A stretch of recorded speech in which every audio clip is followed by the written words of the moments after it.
Es el precio del barril de petróleo, la expectativa a abril del 2026. Está un poquitito por debajo, Hugo. ¿Cómo te va? Buen mediodía, por debajo de los 100, ¿no? Como abrió hoy en el mercado, que había generado máxima preocupación, ¿no? ¿Cómo está, Facundo? Sí, este es el WTI. Tenemos el Brent también, que cotiza en estos momentos arriba del 100. Es el otro tipo de petróleo más difundido en el consumo mundial. Pero lo cierto es que arrancó la semana arriba de los $120 el barril. Y esto obviamente impactó en las bolsas de todo el mundo, en los mercados de todo el mundo.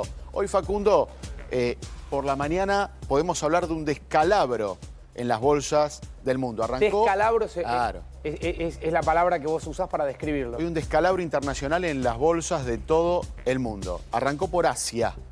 Arrancó el mercado, obviamente, son los que siempre arranca por ahí. abren Claro, primero. Se había abierto la bolsa de Japón mal. Japón abrió con una caída en una sola jornada del 7%.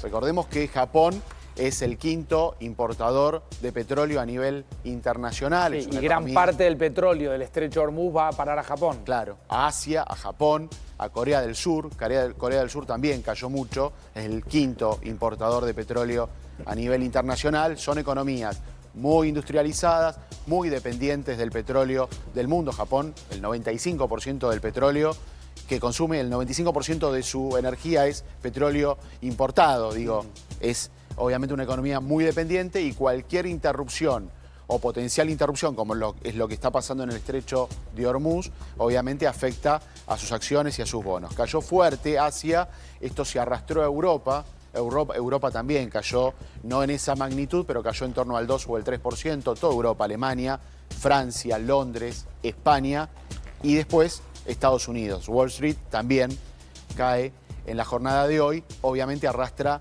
a todos los mercados a nivel global. Esto es un problema hoy en términos financieros para el mundo. No hay perspectiva sobre lo que va a pasar con el estrecho de Hormuz y obviamente ¿Hay algo que puede la Argentina aprovechar de esta? Siempre se dice que las crisis son oportunidades. ¿Hay algo que la Argentina puede aprovechar en relación, por ejemplo, al trigo, maíz y todo lo que el campo empieza a ver? O vaca muerta. O vaca muerta. Sí, obviamente vaca muerta significa obviamente mayor cantidad de exportaciones hacia adelante cada vez que sube el petróleo a nivel internacional. Sin la infraestructura necesaria como para poder explotarlo como es verdad, corresponde, ¿no? Te falta parte de la infraestructura, te falta esa famosa planta de licuefacción. El famoso gasoducto también, ¿no? Además, que debió haberse de alguna manera construido, que debería estar en plena construcción en este momento para poder viabilizar las exportaciones, porque el gas licuado, que es el gas que se comercializa en el mundo, además de los gasoductos que existen en el mundo, gran parte del comercio de gas se hace a través de barcos que transportan gas licuado. Argentina tiene un potencial enorme para licuar el gas de vaca muerta, todavía eso no está construido, por tanto no se puede aprovechar este año, pero definitivamente en términos de cotización de petróleo, vaca muerta va a tener mejor posición hacia este año si esto continúa de esta forma. Pero Facundo, gran parte del gasoil que consume el campo y el transporte en Argentina se importa. Ojo que Argentina exporta petróleo, exporta gas a países limítrofes. Pero importa el gasoil. Pero importa el gasoil. Van a subir. Estamos yendo a lo que...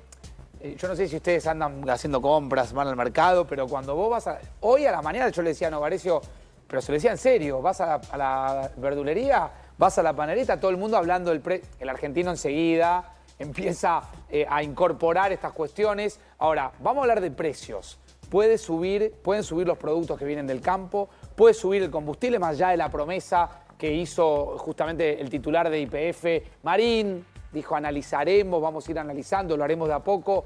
¿Va a subir? ¿Va a haber más inflación? Empecemos por lo primero. Vamos.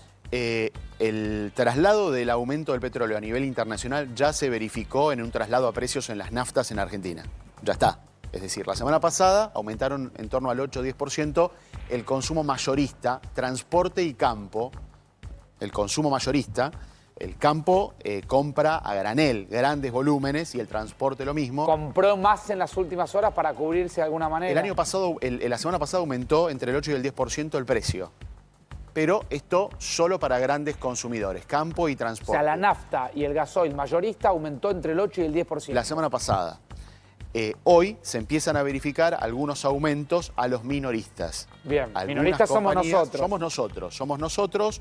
Para el surtidor, el consumo minorista, Sí. las estaciones de servicio de Buenos Aires, del interior del país, están recibiendo aumentos. Pero entonces, entre ¿por el qué el 2? titular de YPF plantea de que no? No, pará. No. Gustavo Marín, el titular de YPF, lo que dijo es que va Horacio a acompañar... Horacio Marín, perdón.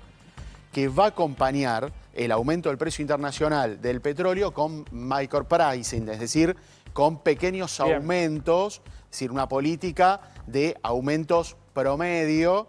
A un prorrateo de los aumentos. Grandes cimbronazos. No dijo que no va a Pero, aumentar. a ver, sin grandes cimbronazos es de repente de un viernes para un lunes meterle una suba de 10, 15%. Claro, que es lo que no pasó. Ahora, si todos Hoy- los viernes me pone 2%, porque obviamente uno entiende que el precio del surtidor acompaña, es un precio internacional. Hoy aumentó, hoy lunes, aumentó entre el 2 y el 5%. Depende del gasoil o naftas.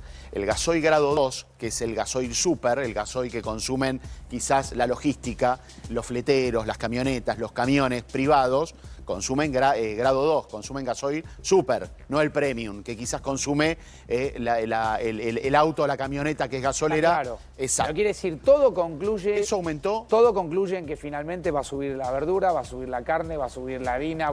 A partir del traslado del precio del petróleo a las naftas, que es lo que está pasando hoy lunes, entre el 2 y el 5%, eso probablemente, te diría con certeza, se va a trasladar en 1 o 2 semanas al resto de la cadena de valor. En un al clima resto de recesivo los como el que precios. vive la Argentina desde julio del año pasado. Sí, bueno, pero no tiene nada que ver, no tiene nada que ver con el consumo, con el volumen de consumo. No, porque no, esto es pero costos. está bien, pero si vos estás o dejás de ganar o dejás de vender. Esto es costos, es decir, las refinerías no tienen hoy más remedio, y hoy por supuesto que esto es un problema, esto es un enorme problema en términos de precios, porque va a presionar la inflación de marzo. Clarísimo. Facundo, la inflación de marzo va a estar absolutamente tensionada. ¿Por arriba de los 3 puntos, crees, Hugo? O Probablemente. A ver. hoy dio 6 la ciudad sin el impacto de la guerra. ¿no? Hoy la ciudad midió 2,6 febrero sin haber recibido Sin el el impacto de la impacto. guerra. Recordemos que la guerra empezó el sábado 28 de febrero, es decir, el último día de febrero. Es decir, la inflación de febrero, tanto a nivel nacional como a nivel Ciudad de Buenos Aires, no recibió el impacto de la guerra. Marzo va a recibir de lleno el impacto de la guerra. Déjame preguntarle, ahí te doy luz, déjame preguntarle a Gaby Ostrovsky, ¿cómo es la economía en medio de una guerra, Gaby? ¿Qué pasa ahí? ¿Qué pasa con los precios? ¿Se cubren de alguna manera frente a posibles aumentos, como explicaba recién Hugo, que pasa aquí en la Argentina, muy lejos, pero que se hace inevitable también para la operación comercial? Vos sabés que, Facu, por lo menos esta semana está ocurriendo algo muy similar a lo que ha ocurrido durante los 2 años de la guerra anterior. No, la variación de precios, por lo menos a nivel minorista, no se siente tanto. Israel es un país que tiene entre un 3, un 5, menos de un 5% de inflación anual. Y que la Y resolvió. la realidad es que había tenido una inflación Claro, terrible. y la estaba logró desarrollada. resolver. Había tenido una Siempre ha inflación sido del como 500% modelo en en eso, el ¿no? 84, 85, sí, por supuesto. Y desde ese momento siempre fue a la baja. Y en este momento, por lo menos hablo incluso como consumidor, Claro. desde los últimos 6 años que estoy acá, la realidad es que uno no nota tanta variación de precios. Digo, no. Mismo en la última guerra, las reservas del Banco Central israelí crecieron en 2 años. No hay una sensación como nosotros lo solemos ver, tal vez en Argentina o en el resto de países de Latinoamérica. Tal vez nos resulte extraño, pero no hay variación grande. Ahora, la variación, volviendo a lo que contaba Hugo, Facu, si mal no recuerdo, Hugo, estamos hablando de un aumento del precio del crudo que nos tiene que retrotraer a 4 años atrás cuando se inició la guerra entre Rusia y Ucrania para llegar a esos números. Sí, son a valores. a lo que ascendió. En términos internacionales son valores récords. Y de vuelta, la Argentina importa gran parte del gasoil fundamentalmente que consume. Es decir, no confundamos la producción de vaca muerta, que es petróleo crudo, no refinado, con el combustible que finalmente utiliza el aparato productivo. Claro. Y la logística de los productos que consumimos, obviamente para llegar a las góndolas. Sí. Hay una distancia. Ahí vuelve un escenario contrafáctico, que hubiera sido la Argentina si hubiéramos tenido las obras correspondientes, la planta de licuefacción, el gasoducto que llevara ese crudo no refinado Para exportar. Para exportar y lo pusiera automáticamente con el gasoducto, no sé, en el puerto más cercano, que entiendo Sí. que es Bahía Blanca. En este contexto, digo, poco podía preverse el dato específico de la guerra, Sí, pero en pero este hace contexto tiempo que se retrasa es una oportunidad el avance perdida. tecnológico de Si Argentina lo querés, también, ¿no? voy a tu Logístico. punto. Sí, es una oportunidad perdida porque una vez desatada la guerra, teniendo la infraestructura necesaria para poder refinar o, en este caso, licuar el gas, hubiera sido óptimo para la Argentina. Es una oportunidad perdida, sí. ¿Por qué se le apunta a los fertilizantes también? Que es algo que no termino de entender. Bueno, gran parte de los fertilizantes que consume el mundo pasan por el estrecho de Hormuz. Ah, mira vos. Digo, el grueso del periodismo hace hincapié en el petróleo, obviamente, pero también por el estrecho de Hormuz, también proveniente del Golfo Pérsico, provienen los fertilizantes que consume el mundo.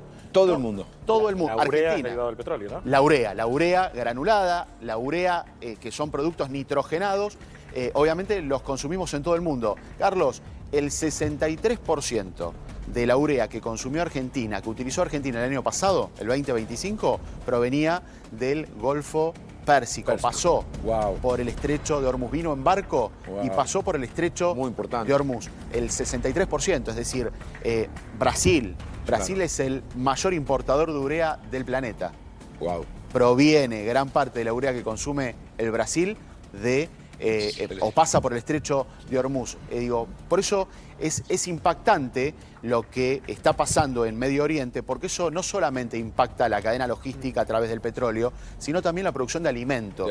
Ya hay datos de alerta, Naciones Unidas, los organismos internacionales especializados, sobre la producción futura, la de este año. La famosa seguridad alimentaria, que es central, ¿no? Es uno de los objetivos ODS. Este 2026 va a ser todo un tema. Veremos cuánto se extiende el conflicto. Mirá, ¿no? tomo eso último y dejo pendiente una respuesta de cada uno, inclusive de Gabriel allí en Tel Aviv y de todos los colegas y los especialistas aquí en la mesa. ¿Cuánto creen que este conflicto va a durar?